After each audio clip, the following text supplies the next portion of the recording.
Carl here from Brrraaains A Head-Banging Life, gbhblofficial for short, and I'm here with Kieran of Ashen Crown. Less than 2 hours away? How long ago was it now already? It feels like it's been all day, but you've just come off the stage, basically. Yeah, stage. How was it? It's like my entire life just meant everything at that moment. Like, that meant more to me than anything I've ever experienced in my life. Like, I almost cried on stage twice, which isn't really the most ideal thing, but the exact crowds, the overwhelming emotion, everyone was in the moment, and I just felt like that was it. I've peaked. That's my life. As I'm standing right now. Tomorrow I'll be like, all right, I'm tired now. You're still pumping adrenaline. Energy is still going. Adrenaline. I could do another set if I wanted to. Yeah, there is that, isn't there? Because we watched your set and it was fantastic. Thanks for coming. You did look emotional, but it was touching more than anything else. It felt like all these situations, half an hour just was not enough. No, but it gives us more reason to keep pushing, release new material. Try and aim for the main stage, hopefully in a couple of years. That's the thing, isn't it? I'm an ambitious person, as anyone knows me, and I'm like, come on, let's go. That's the next goal. We'll see how it goes, though. You don't seem to ever really stop. You personally, the band alone, but you've got fingers in many pies. Oh yes, people will get a bit tired of it after a while.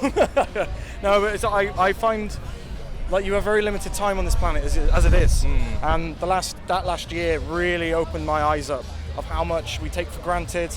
How much I don't do on doubts and things like that. And I don't really doubt myself very often, but I realized that patience and perseverance was the most important thing in the last year and a half for me.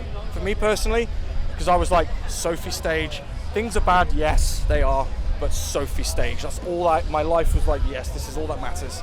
And I thought, I'm gonna work my arse off to make this happen. And we put all the work in, and we got it, and we got the invitation, and we were like, that's it. Our year is now not as bad as it was. Oh, it must have been nerve-wracking in the build-up, leading to when you kind of, obviously regarding like LFTs and testing positive and stuff like that. I have no idea.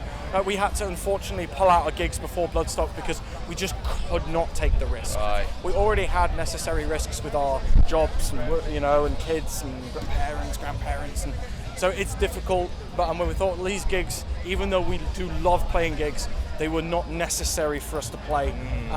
All the people completely understood. They were like, no, we get that. You're playing the Sophie stage, we get it. And we were like, they were very grateful. So we'll make it up to the bands we had to pull out of, unfortunately. Did you have this kind of thing? Because you have an incredible following online. Incredible following. I really considered it, to be honest. You really do. And you pay attention to that. And then did you ever think, okay, is that going to reflect on when it comes to the crowd? Because that tent was pretty damn packed. It's weird though, because I expect this, as far as my arrogance will take me, I expected a quarter of that crowd. Okay. A quarter of that crowd. Because I'm relatively self-aware, relatively, but I was like, we've got to get maybe a core, and I'm happy with that. I'm happy with 100 people, to be honest. I haven't played a gig in over a year and a half. Yeah. But but I did not expect it to be rammed as we walked on the stage. I was there like, holy shit. Just didn't expect it. I got very overwhelmed. I was like, oh, keep your stuff together. Come on, brutal. I was like, but it was hard though, because that meant everything to me. Have you guys, you're an incredibly positive person when we speak to you, but have you guys over the 18 months, the band in a whole, Ashen Crown, been able to stay positive and focused? It's been trying, like everyone else. We were not a unique situation. We've all had a hard, tough time.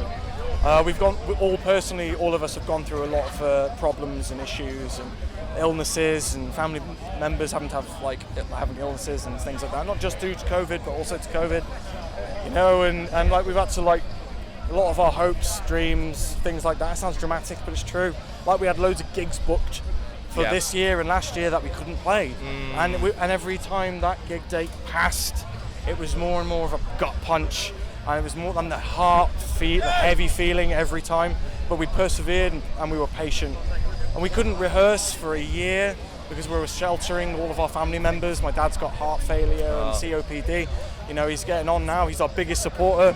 My dad is literally my dad, honestly, the most inspirational person. He's our biggest fan. He will be out going on, he's 75 now, and he'll go out and he'll be telling everyone about his son's band.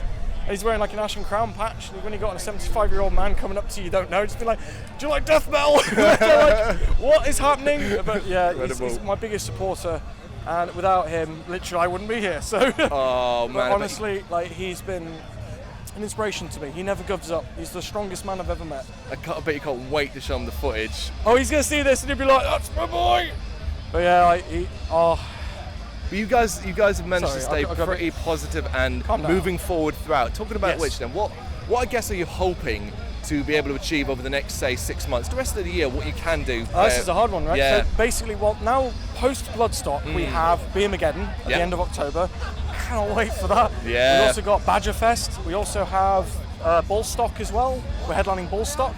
Yeah, we only got asked literally a few weeks ago. We were like, wow, okay, yeah. Count the Skies are also headlining that the stage before, on the day before. Like, that's amazing. Can't wait to see Ross again. I've seen him in ages. Yeah. But it's just crazy. So at the moment, it's just like interim gigs and just festivals. So we're just capitalising from this, go on the momentum, we've got the ball rolling again. It's the start of the train moving off finally again. I mean, the momentum we took from the New Blood stage we played in 2017 took us so far.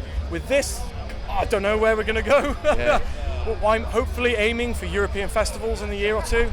I would love to play Grasspop. I would love to play Hellfest. I would love to play Partisan. I just love it. The ambition is there. It's just need to get to that point. We'll see what happens. You staying around for the rest of the weekend? Oh hell yeah. Who are you going to be checking out? Oh my god! Right. So today I'm going to have to make sure I don't miss Pemphigoid. Oh yeah, cool. Yeah, go check out the Crawling. You cannot miss the Crawling. Unfortunately, I've missed Luna's Call and Urn. And sucks. Famine sucks. I'm like, because this day was the best day for me. I was like, there's so many great bands. But yeah, so I'm going to make sure I can catch who I can when I can. Basically, you've got, God Eater as well. Oh my god, so many. Beyond Salvation. You've got Wire THC. I'm trying to think of mostly the more underground bands.